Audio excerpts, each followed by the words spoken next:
Friend of the program, Paul Finebaum, said that it's a make or break year for Brent Venables at Oklahoma. Now, do we agree? Do we disagree? And why do we have the stance that we have? We'll unpack it right now, but make sure you subscribe right here to the On3 YouTube channel. Oklahoma fans have had a lot of y'all get dialed in over the course of really the last month plus, and we appreciate you for that. If you're new to the show, though, welcome. We'd love to have you part of this college football year-round. You're a college football sicko because it's February, you're watching a college football video on YouTube, but I digress. We'd love to have you part of this thing. Best way to be a part of it is by being subscribed. So, I don't think Paul Finebaum is wrong in what he's saying in that 2025 is make or break-ish for Oklahoma and Brent Venables. And we'll talk about why that's the case in a second here, but I want to also give this take before we jump into the reasoning. I really like Oklahoma in 2025. Like last year, I was pretty cool in Oklahoma. This year, I'm coming back hot and heavy. I love John Mateer.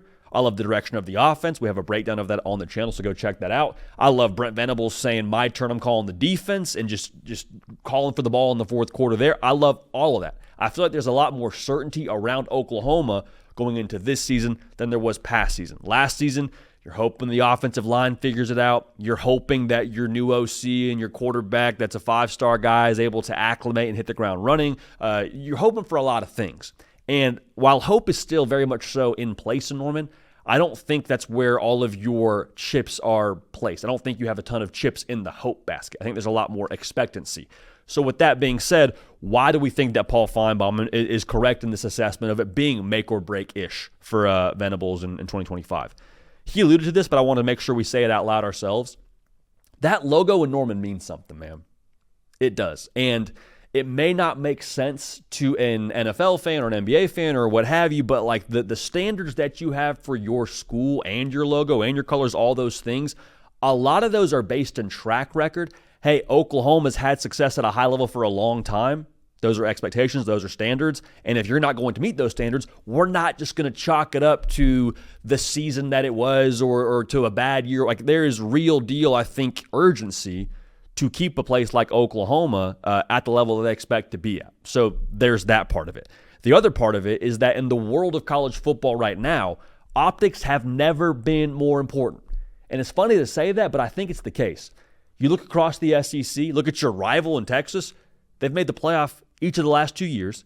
They just locked up the number one class in America on the recruiting trail. And oh, by the way, the rest of the SEC, you got 7 of the top 10 teams in college football recruiting at the top 10 level. So, yes, there's some urgency to not get passed up. And how you don't get passed up, or how you catch up, rather, comes with an on-field product. So if Brent Venables in Oklahoma goes out and has another subpar season in 2025, you're, I think, in large part at risk of maybe getting left behind on the recruiting show, getting left behind on the talent side, which they're doing a lot right now to make up for. And again, I've told you why I like Oklahoma in 2025, so stick with me. But it's very difficult to regenerate some momentum when you have, at that point, 3 subpar seasons to your head coach's name at his current job. So my pushback, though, is what does make or break even entail? Like what would it take for Brent Venables in Oklahoma to make 2025 the season they want it to be, and to kind of to call a spade here, like salvage this Brent Venables era in Norman and get things headed back on the right direction? I don't think you have to win the SEC. I don't think you have to win 11 games. I think you do, though, have to put a product that responds to what the previous years have been. And what I mean by that is the knock last year is the offense looked abysmal. You have to show me that there's like a quick fix there offensively, because you went out and made a quick fix and hiring Ben Arbuckle and snagging John Mateer from the portal. More power to you. That has to work. I have to see this thing as heading a certain direction. I also need to feel some confidence if I'm an Oklahoma fan, I'm the powers that be at Oklahoma, that this defense, with Brent Venables being the head coach, the side of the ball that he is, I would have to imagine, staking his reputation on, that's got to look how you would expect it to look when you hear Brent Venables run the defense. Like, I understand you lose a lot of key guys, and maybe that's part of the reason why Brent Venables is calling for the ball here to call the defense, but that has to be a factor for you moving into 2025. You can't take steps back there. Give me confidence that Brent Venables, as a CEO, is able to do the things you're asking him to do here as he gets his feet under him as a head coach. But that's the thing that I want us to make sure we are properly aligned on. It's very easy to do the flyover take of Brent Venables, 2 bad seasons, can't make it in the SEC, must not be the right guy. That's the easy thing. That's the lazy thing.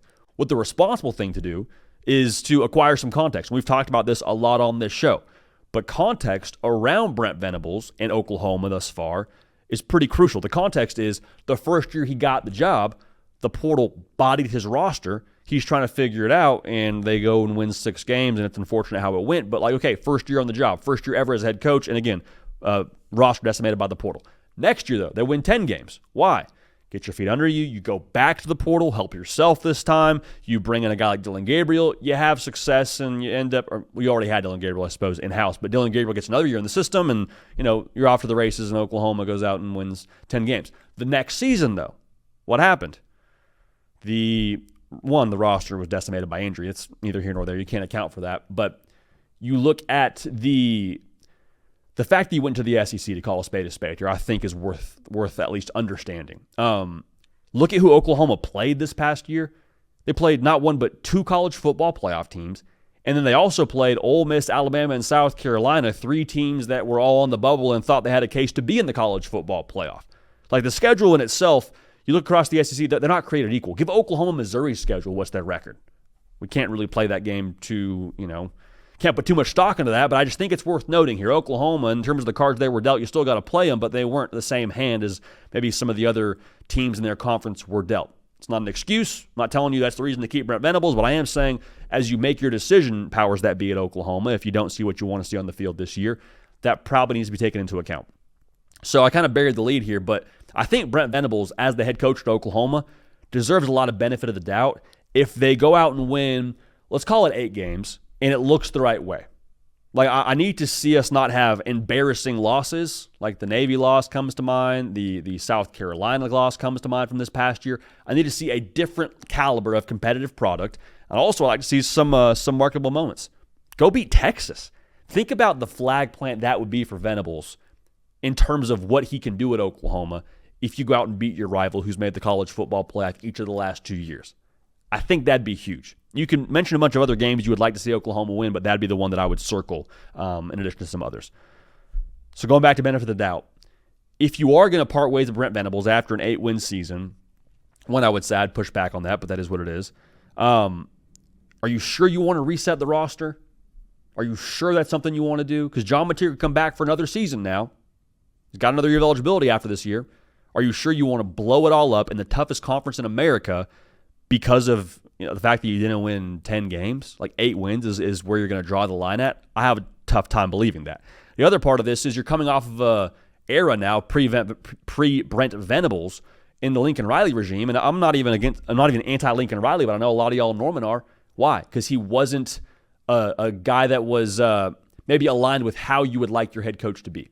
Like we talk a lot about on this show about it's so important for head coaches to fully get and understand the job that they have. Brent Venables gets that at Oklahoma. It's a big reason why he's calling plays on defense. Like he understands everything that comes with that logo, comes with Norman, all of those things. And so if you want to part ways with him, it's your prerogative. But I don't know that there's all that many other individuals walking around out here that get it to the degree that Brent Venables does. Now, I'm not excusing that if it's a subpar product on the field, but if it comes down to a judgment call, to me, again, I think he deserves the benefit of the doubt. One more thing I'll say. As we talk about Brent Venables in the context of what he's done at Oklahoma and what he needs to do, let's not beat around the bush here. Resources have never been more important in college football on the NIL front.